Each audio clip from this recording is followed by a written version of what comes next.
नमस्कार। आज देश की तमाम फटाफट खबरों में आपका स्वागत है। आप समाचारों के चैनल इसलिए देखो क्योंकि आपके अपने बच्चों की बेरोजगारी से संबंधित समस्याओं के बारे में समाचार सुन रहे हैं। आप समाचार इसलिए देखो क्योंकि आपने कोरोना काल में जो भुगता है उसकी समस्याओं का समाधान देखना है। आप समाचार इसलिए देखो क्योंकि आपको महंगाई से लड़ना है। और अगर ऐसे समाचार आपके अपने न्यूज़ चैनलों पर दिखाई दे रहे हैं तो आप उन चैनलों को बढ़ावा दें, वरना आप एक दिन समय आएगा जब ऐसे चैनलों को ढूंढते रह जाओगे जिनमें आपसे संबंधित समस्याएं हो। वैसे तो आज भी ढूंढा जा रहा है, लेकिन फिर भी ऐसे समस्याओं के निदान के लिए जो चैनल दिखा रहे हैं उन पर आप ध्यान दो, वरना ऐसा दिन आएगा कि जब आपको परेशानी हो सकती है। इसलिए बढ़ते हैं खबरों की ओर और ऐसे चैनलों को बढ़ावा दें जिनमें खबरें हो। तो अमेरिकी राष्ट्रपति जो बाइडेन ने सोमवार को कोविड-19 वैक्सीन की बूस्टर डोज लगवाई है। उन्होंने अमेरिका के नागरिकों से कहा कि जो लोग वैक्सीन लेने में बाधा डाल रहे हैं वह देश को नुकसान पहुंचा रहे हैं। बाइडेन ने व्हाइट हाउस में फाइजर की तीसरी डोज ली। हाल ही में अमेरिका में स्वीकृत हेल्थ गाइडलाइंस के अनुसार 65 और अधिक उम्र के लोगों के लिए बूस्टर डोज को स्वीकृति दी गई है। 78 साल के बाइडेन ने इस मौके पर मजाक करते हुए कहा कि मैं जानता हूं कि ऐसा नहीं दिखता है, लेकिन मैं 65 साल से अधिक का हूं। बूस्टर डोज के लिए ऐसे वयस्क लोग भी योग्य हैं जो कि चिकित्सा की उच्च जोखिम वाली स्थिति में है। साथ ही ऐसे लोग भी पात्र हैं जो ऐसी नौकरियां करते हैं जिनमें वायरस के संपर्क में आने का खतरा ज़्यादा है। बाइडेन ने कहा कि समस्या यह है कि अमेरिकियों का एक उल्लेखनीय हिस्सा ऐसा है जो अभी तक वैक्सीन का एक डोज लेने से भी मना करता है, जिससे घातक डेल्टा वेरिएंट को देश में प्रसार मिलता है। बाइडेन ने कहा कि 77% अमेरिकियों ने वैक्सीन लगवा ली है, लेकिन यह पर्याप्त नहीं है। अभी भी करीब 1/4 वैक्सीन लगवाने से मना कर रहे हैं। बॉम्बे हाईकोर्ट ने कार्यस्थल पर यौन उत्पीड़न के मामलों की अदालती कार्रवाई की मीडिया रिपोर्टिंग को लेकर सख्त रुख अपनाया है। कोर्ट ने अपने एक आदेश में कार्यस्थल पर यौन उत्पीड़न के मामलों की मीडिया रिपोर्टिंग पर रोक लगाने के आदेश जारी किए हैं। हाईकोर्ट के जस्टिस गौतम पटेल ने आदेशों और निर्णयों की मीडिया रिपोर्टिंग पर रोक लगाने का आदेश जारी किया है। इसके साथ ही हाईकोर्ट ने आदेश दिया कि इन मामलों में आदेश भी सार्वजनिक या अपलोड नहीं किए जा सकते हैं। ऑर्डर की कॉपी में पार्टियों की व्यक्तिगत रूप से पहचान योग्य जानकारी का उल्लेख नहीं किया जाएगा। कोर्ट ने कहा कि कोई भी आदेश खुली अदालत में नहीं, बल्कि न्यायाधीश के कक्ष में या इनके कैमरों में दिया जाएगा। कोर्ट ने कहा कि यदि किसी भी पक्ष द्वारा इसका उल्लंघन किया जाता है तो इसे न्यायालय की अवमानना माना जाएगा। कोर्ट ने अपने आदेश में कहा कि कोई भी पक्ष, उनके वकील या गवाह मीडिया को मामले में अदालत के आदेश या किसी अन्य फाइलिंग के विवरण का खुलासा नहीं कर सकते। साथ ही कोर्ट ने यह भी कहा कि सिर्फ अधिवक्ता और वादियों को सुनवाई में हिस्सा लेने की अनुमति होगी।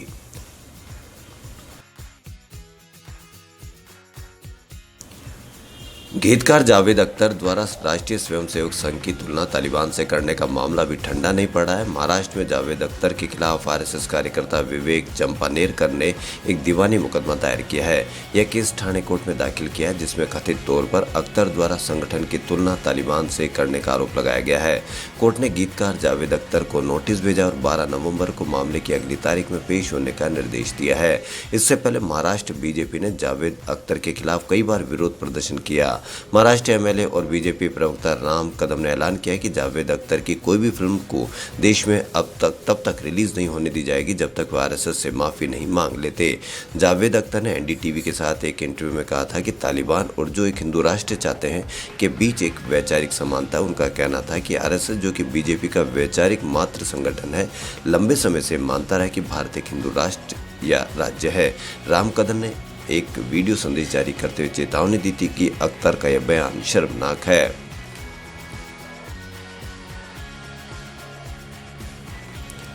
सरकार राजस्व में कमी की भरपाई के लिए चालू वित्त वर्ष 2021-22 की दूसरी छमाही में 5.03 लाख करोड़ रुपए का कर्ज लेगी। वित्त मंत्रालय ने सोमवार को ये जानकारी देते हुए कहा कि महामारी से प्रभावित अर्थव्यवस्था को उबारने के लिए सरकार ये कर्ज लेगी। चालू वित्त वर्ष की पहली छमाही में सरकार ने बॉन्ड जारी कर 7.02 लाख करोड़ रुपए जुटाए हैं। मंत्रालय ने कहा कि आम बजट में चालू वित्त वर्ष के लिए 12.05 लाख करोड़ रुपए के सकल ऋण का अनुमान लगाया गया है। इसमें से 60% यानी 7.24 लाख करोड़ रुपए का कर्ज पहली छमाही में जुटाने की योजना बनाई गई थी। बयान में कहा गया है कि पहली छमाही में 7.02 लाख करोड़ रुपए का कर्ज लिया गया है।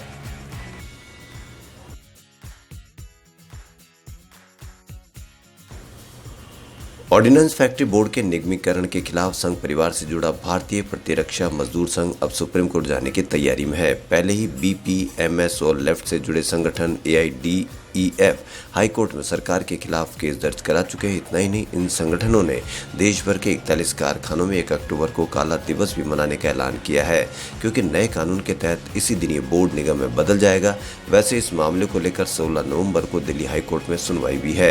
इस पूरे मामले को लेकर ऑर्डिनेंस फैक्ट्री बोर्ड के कर्मचारी गुस्से में भी और अंदेशे में भी। उन्हें लग रहा है कि पहले सरकार ने बोर्ड के निगमीकरण का फैसला किया और फिर the essential defence service bill pass कराकर इसके खिलाफ प्रदर्शन करने का उनका अधिकार भी छीन लिया। उनकी नाराजगी देखते हुए बीजेपी और आरएसएस से जुड़े भारतीय मजदूर प्रतिरक्षा संगठन ने पहले हाईकोर्ट का रुख किया और अब सुप्रीम कोर्ट जाने की तैयारी में है।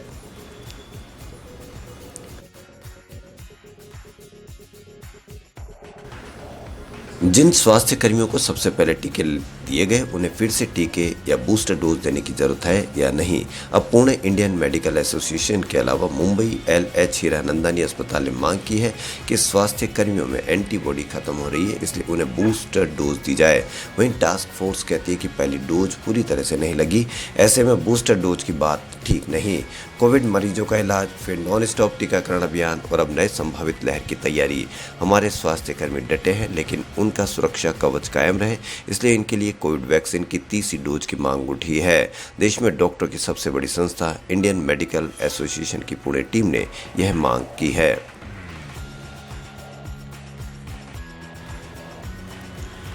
National eligibility cum entrance test PG NEET PG super speciality का सिलेबस अंतिम समय में बदलने पर सुप्रीम कोर्ट ने केंद्र सरकार को फटकार लगाई है। कोर्ट ने केंद्र सरकार को कहा कि सत्ता के खेल में युवा डॉक्टरों को फुटबॉल मत बनाइए। कोर्ट ने सरकार से संबंधित अफसरों की मीटिंग बुलाने के निर्देश दिए, साथ ही 4 अक्टूबर को जवाब दाखिल करने को कहा है। जस्टिस डीवाई चंद्रचूड़ और जस्टिस PV नागरत्ना की बेंच ने केंद्र को फटकार लगाते हुए सख्त लहजे में कहा कि सत्ता के खेल में इन युवा डॉक्टरों को फुटबॉल मत समझो। हम इन डॉक्टरों को असंवेदनशील नौकरशाही की दया पर नहीं छोड़ सकते। सरकार अपने घर को दुरुस्त करे सिर्फ इसलिए कि किसी के पास शक्ति है, आप इसका मन मुताबिक इस्तेमाल नहीं कर सकते। यह स्टूडेंट के करियर का सवाल है, अब आप अंतिम समय में बदलाव नहीं कर सकते।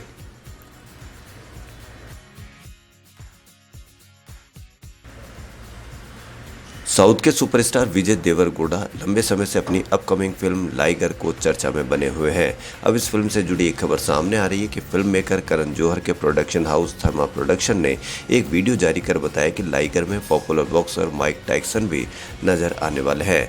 माइक टायसन एक समय पर दुनिया के नंबर 1 हैवीवेट बॉक्सर रहे। इस वीडियो को फिल्म क्रिटिक तरण आदर्श ने शेयर कर लिखा कि बड़ी खबर, विजय देवरकोंडा की लाइगर में माइक टायसन भी नजर आने वाले हैं। महान बॉक्सर टायसन फिल्म में एक महत्वपूर्ण किरदार निभाएंगे। बता दें कि साउथ के मशहूर डायरेक्टर पुरी जगन्नाथ के निर्देशन में बन रही इस फिल्म में विजय देवरकोंडा के अपोजिट अनन्या पांडे नजर आने वाली है।